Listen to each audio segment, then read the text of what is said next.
Bom dia a todos. Eu quero cumprimentá-los na graça e na paz do nosso Senhor Jesus Cristo. A partir de hoje e alguns próximos domingos, a abertura da escola dominical será feita pela nossa mocidade.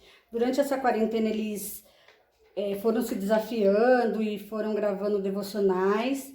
Desde já eu quero agradecer e quero parabenizar a todos pelo excelente trabalho, ficou muito bom. Que Deus possa continuar abençoando a cada um e vocês possam ter cada dia novas e novas ideias. Então hoje nós vamos compartilhar esses vídeos com a igreja. Então a gente começa pelas meninas. Hoje nós temos um vídeo da Dani, da Evelyn, da Fernanda, da Sofia e da Isabelle. Que Deus abençoe. Amém. Oi, gente. Eu fui desafiada pelo Juninho e vim trazer a reflexão para vocês de hoje. Hoje eu vou falar sobre a fé e que ela não caminha sozinha. Eu vou fazer um gancho de 2 versículos, um que fica em Provérbios 16:3 e o outro que fica em Tiago 2:17. Confia do Senhor as tuas obras e teus pensamentos serão estabelecidos. Portanto, a fé é assim, se não vier acompanhada de ações, é coisa morta. E é o seguinte, Deus fará o melhor para todos nós. Com isso, precisamos de fé e acreditar que isso tudo vai passar.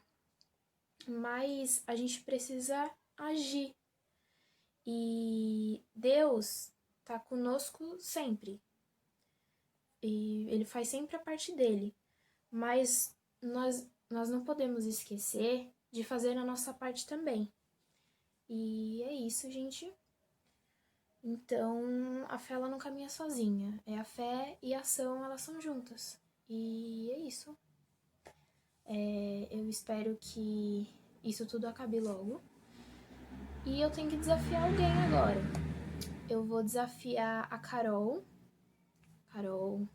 do Juninho.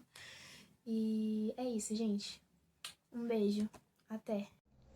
Oi, gente, tudo bem? Eu espero que vocês estejam bem, que vocês estejam em casa se cuidando. Hoje sou eu que vou dar a palavra.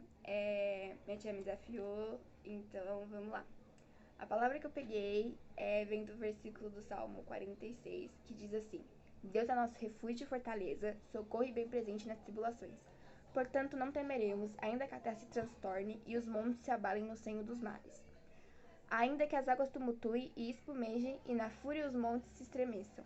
Há um rio cujos correntes alegram a cidade de Deus, os santuários das moradas do Altíssimo. Deus está no meio dela, e jamais será abalada. Deus o ajudará desde antemanhã. Então, esse versículo, pelo que eu tirei dele, meio que diz que não importa o que aconteça, Deus vai ser sempre nosso refúgio e a nossa fortaleza. E eu peguei esse versículo meio como um lembrete de tudo, pra gente não esquecer dele com isso tudo que tá passando, né? A gente tá no meio de uma pandemia, onde o mundo inteiro tá sofrendo, tá com medo. Então, ele é um lembrete pra você não esquecer dele e ele se lembrar que não importa o que esteja acontecendo e nesses momentos, sempre confiar nele, sempre ter fé nele, porque ele vai sempre estar lá por você e vai sempre ser seu refúgio nessa fortaleza. Então, nesse momento, tenha fé nele, confie nele que tudo vai mudar, como diz no versículo 125, que diz que os que confiam no Senhor são como os montes de Sião, que não se abalam, mas permanecem para sempre. Então, confie nele e também nem só nessa pandemia, mas se você tem problemas pessoais com a família, na escola, ou qualquer problema, confie em Deus, que Deus vai sempre ser seu refúgio e fortaleza. Ele te ama muito, que Deus sofreu na cruz para salvar você, então ele vai estar sempre lá por você. Até mesmo quando a gente esquece dele, ele nunca esquece da gente. Então, é isso que eu vim dizer, que não esqueçam dele, que nesse período que a gente tá passando tenham fé, orem, peçam ajuda pra ele, que ele vai estar sempre lá com a gente. Eu queria agradecer, espero que vocês tenham gostado da palavra. E eu vou desafiar a Fernanda nesse desafio. É isso, espero que vocês tenham gostado. Tchau. Bom, gente, tudo bem com vocês, galera? Eu espero que sim. E eu fui desafiada com o Pedro, me desafiou, o Pedro Ricardo. Isso, confundi, mas tudo bem. E eu vou ler uma devocional do dia 7 de maio pra vocês, eu vou estar lendo aqui. Vamos lá. Lavados. No Evangelho de João 13:11, o Senhor Jesus, na véspera da sua crucificação, lavou os pés de seus discípulos. No Oriente, o uso de sandálias obrigava as pessoas a lavarem os pés com muita frequência. Essa tarefa era geralmente atribuída a um escravo. Mas aqui vemos Jesus, o Filho de Deus, assumindo o lugar do escravo. Que humilhação, que demonstração de amor. Quando chegou a vez de Pedro, esse se negou a deixar Jesus lavar os seus pés. Mas logo comovido pela graça do Senhor, lhe disse: Senhor, não só os meus pés, mas também as mãos e a cabeça. Jesus lhe respondeu: Aquele que está lavado não necessita de lavar senão os pés, pois no mais todo está limpo. Todos os demais está limpo. Aquele que foi alcançado pelo amor do Senhor Jesus Cristo, o que cresceu, que foi levado de seus pecados pelo o sangue do Cristo derramado na cruz, e o que salva o pecador e o conduz. Esse único ato foi feito uma vez por todos. Jesus fez por si mesmo a purificação dos nossos pecados. Hebreus 1:3. Mas lavar os pés é necessário durante toda a caminhada humana, estejamos ou não conscientes, pois estamos necessitados de ser purificados constantemente quando a palavra de Deus simboliza pela água. É ouvida e linda atentamente, ela nos purifica por suas mensagens. Ela reaviva a consciência e purifica nossos corações. Daí a necessidade de ler a Bíblia é estudá-la cuidadosamente em oração. Criar em mim, ó Deus, um coração puro, torna a dar a minha alegria a tua salvação. Hoje foi isso, gente, e eu acho que ficou bom, tá? Me desculpa aí pelas algumas travas de leitura, mas é isso. Que Deus abençoe todos e que passe logo essa pandemia, né? E eu vou desafiar o João, tá bom? Tchau, gente. Oi, galera, tudo bem? Como vocês sabem, eu fui desafiada pela Isabelle e eu vim aqui trazer um versículo que eu gosto muito, que tá em Mateus 6:22, que é assim: os olhos são como uma luz para o corpo. Quando os olhos de vocês são bons, todo o seu corpo fica cheio de luz. Porém, se os seus olhos forem maus, o seu corpo ficará cheio de escuridão. Assim, se a luz que está em você virar escuridão, como será terrível essa escuridão? Eu entendo que nesse versículo ele fala muito pra gente começar a olhar as situações, as pessoas, com o olhar do Senhor. E não com o olhar de julgamento, com o olhar crítico, de ficar falando, quando você nem sabe a situação.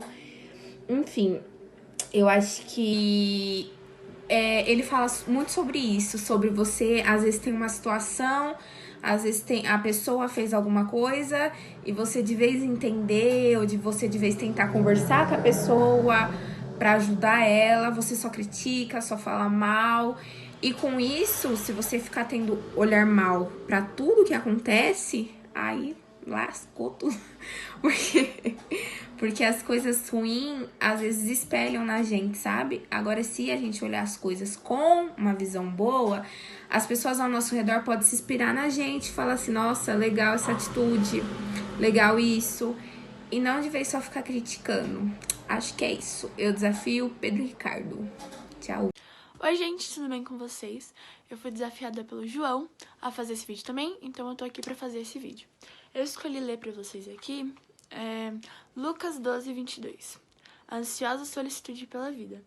A seguir, dirigiu-se Jesus aos seus discípulos, dizendo: por isso eu vos advirto, não andeis ansiosos pela vida, pela vossa vida, quanto que é vez de comer, nem pelo vosso corpo, quanto que é vez de vestir. Tem um passarinho gritando aqui, mas tudo bem. O que eu entendi sobre isso que eu acabei de ler é que Deus tem o seu tempo e Ele sabe o que é melhor pra gente, que a gente não precisa ficar ansioso e a gente tem que ter paciência e esperar, né? Porque Deus sabe o que é melhor pra gente. É isso que eu entendi. Enfim, eu fiz uma explicação bem ruim, mas é que eu tenho uma coisa pra contar pra vocês que tem muito a ver com isso que eu acabei de ler. E eu acho que pode ser considerado até um testemunho. Enfim. Como não é surpresa pra ninguém, eu sou uma pessoa muito tímida. E eu não gosto de ser tímida, né? Eu sou uma pessoa que gosta muito de conversar, por incrível que pareça. Sou uma pessoa que gosta muito de interagir, muito de conversar, fazer amizade nova. E a timidez acaba me atrapalhando nisso, né? E aí, ano passado, em dezembro, eu fiz uma promessa pra Deus que eu ia ficar 20 dias sem comer nenhum doce, né? Tipo, comer açúcar, coisas com açúcar. E pra mim foi muito difícil, porque eu sou uma pessoa que gosta muito de comer doce, eu gosto muito de doce.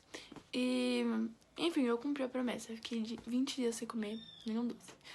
O passarinho continua gritando, mas, enfim. Eu cumpri, e essa promessa era pra me ajudar a perder a timidez, né? Pra Deus me ajudar a perder a minha timidez.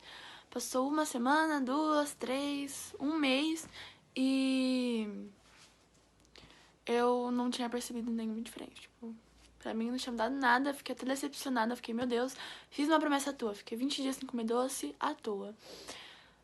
Eu só fui perceber que alguma coisa tinha mudado na minha vida e que Deus estava me ajudando ainda, né, e me ajudou em abril.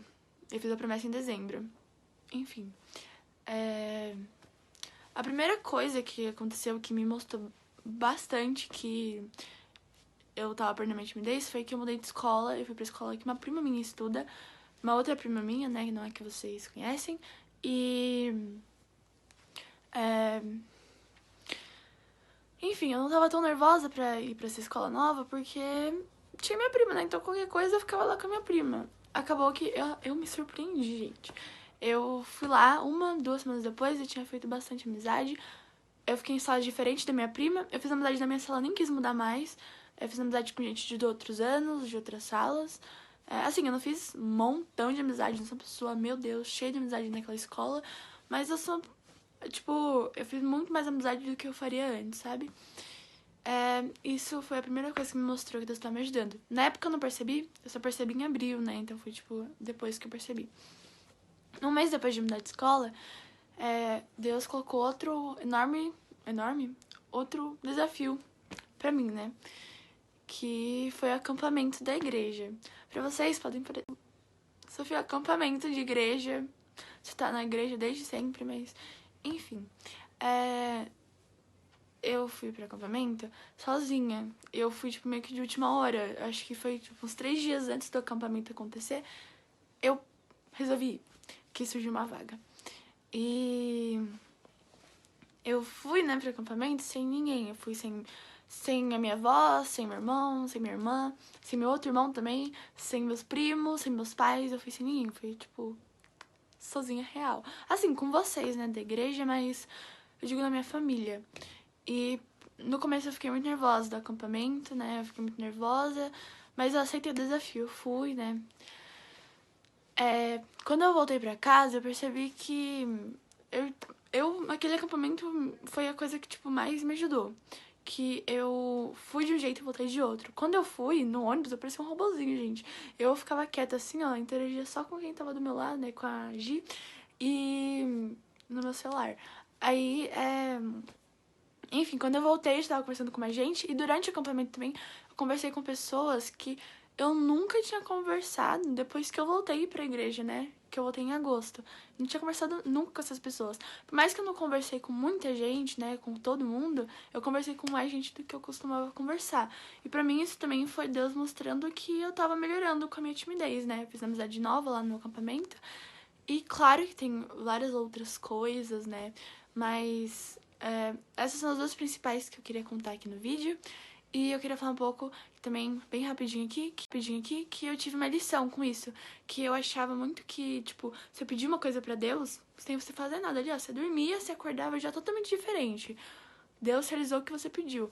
Mas não é bem assim, né? Tipo, Deus, ele coloca desafios e problemas pra gente resolver na nossa vida, pra gente melhorar com isso e se tornar a nossa melhor versão. E é que nem eu disse, Deus colocou vários desafios. Ele, acampamento da igreja, eu mudei de escola, e, enfim. É isso. Obrigada a quem assistiu até aqui. O vídeo ficou um pouco longo. E eu desafio Vinícius. Muito obrigada, gente. É isso. Tchau.